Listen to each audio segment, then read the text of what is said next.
가만히 이 산 꼭대기에 혼자 고독하게 있으려니 다른 건 몰라도요, 입이 좀 심심합니다. 아니, 근질근질거리고 하는데요. 그래서 지금부터 어떤 이야기를 해보겠습니다. 화면에 보면요, 왼쪽 하단에 실제 영상이 보일 겁니다.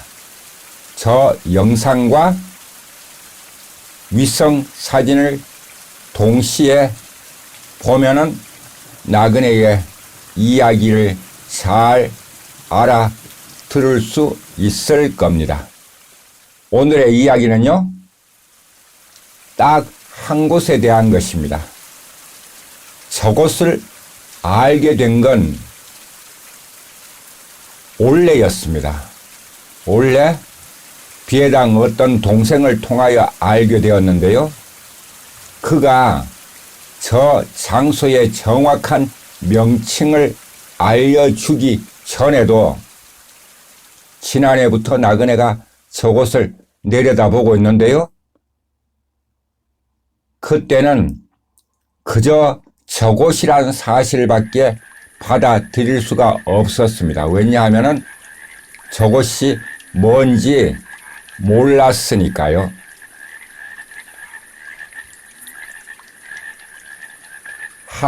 한국도로공사에서 졸음 운전을 방지하려고 설치한 곳입니다. 바로 그 지명이 경북 의성군 안평면에 안평을 따서 안평졸음쉼터인데요. 여기 달반 만리에서 저 안평졸음쉼터가 잘 내려 보입니다. 오늘 날씨가 우였습니다. 공기의 질이 안 좋아서 졸음쉼터 뒤쪽으로 있는 산이 제 빛을 발하지 못하고 있을 정도로 공기의 질이 안 좋고요.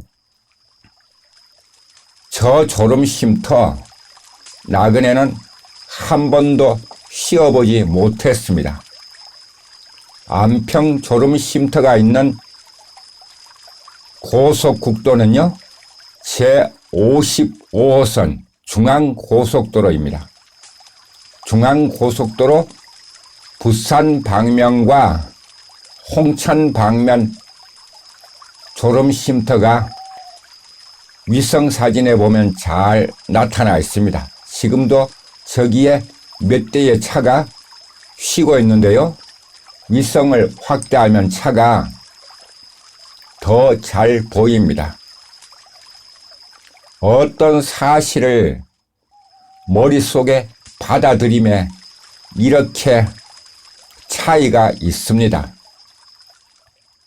비해당 동생이 올 봄 어느 날 저기서 전화를 했습니다. 저기서 그는 나그네가 있는 위치가 잘 보인다면서 전화를 했고요. 나그네도 쌍안경으로 내려보았지만 자세히 보이지는 않았습니다. 그 후에 저 안평 졸음쉼터 가까이 접근한 적이 있었는데요. 역시 저 사실을 알려준 비해당 동생이 한날에 또 전화를 했습니다. 그가 영월에서 중앙고속도로 편으로 대구로 내려가는 도중에 잠깐 저기서 멈출 테니까 시간 맞춰 나그네에게 오라고 했고요. 마침 그날에 비해당 첫째 동생이 와 있었습니다. 우리는 그때 예천에 있었고요. 비해당 셋째가 몇 시 몇 분까지 저기로 오라 해서 시간을 맞춰 저기에 갔습니다. 부산 방면 쪽으로 접근할 수 있었는데요. 저 마을에서 고속도로가 좀 높습니다. 거의 사람이 이용하지 않는 계단이 몇 개 있었고요. 그 계단을 끝까지 오르자 마치 어떤 감옥의 담장 같은 풍경이 펼쳐졌습니다. 배당 셋째는 그 안에서 영월 동강 막걸리를 건네주었고요. 우리는 바깥에서 그걸 받았습니다. 그 이야기도 나그네의 구석구석 채널에 올렸는데요. 하여간 그런 일이 있고부터 이제 저기를 내려볼 때마다 그렇지, 저기는 안평-졸음쉼터이고 중앙고속도로에 있는 곳이지. 이렇게 나그네가 더 친근감 있게 받아들이고 있습니다. 그 전에는 왜 저기를 몰랐을까요? 그건 그저 여기서 내려보는 한 고속도로의 한 곳이려니 그 정도만 생각했기 때문입니다. 생각은 이렇습니다. 생각이 머리에 받아들이는 것도 이렇습니다. 배당 셋째가 알려주고 후부터는요, 저기를 내려볼 때마다 정과 달라 보입니다.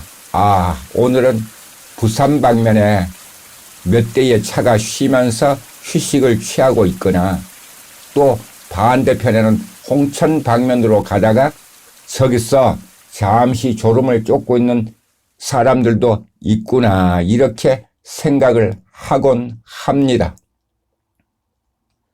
어쩌면 나그네를 아는 누가 저 안평쉼터에 쉴 기회가 오면은 바로 나그네에게 전화하십시오. 그러면 나그네가 반갑게 여기서 손을 흔들면서, 물론 저기서 나그네가 손을 흔드는 걸 보이지는 않을 겁니다. 왜냐하면요, 아래에서 높이 쳐다보는 곳과 차이가 있습니다. 오가 깊어가면서 밑으로 구름이 많이 형성되고 있습니다. 이런 날을 두어서 꾸물꾸물하다고 하는데요. 날씨가 그렇다는 겁니다. 하지만 아직 나그네가 날씨의 영향을 그렇게 많이 받고 있는 상태는 아닙니다. 아직 나그네의 마음은 꾸물꾸물하지는 않습니다. 마음이 꾸물꾸물해지기 전에 여기서 빨리 내려가고 싶을 뿐입니다. 지금까지 나그네의 구석구석 여행의 무학이, 오늘은 중앙고속도로 안평-졸음쉼터가 잘 내려보이는 곳에서 그 이야기를 했습니다. 남은 하루 모두 잘 보내시기 바랍니다.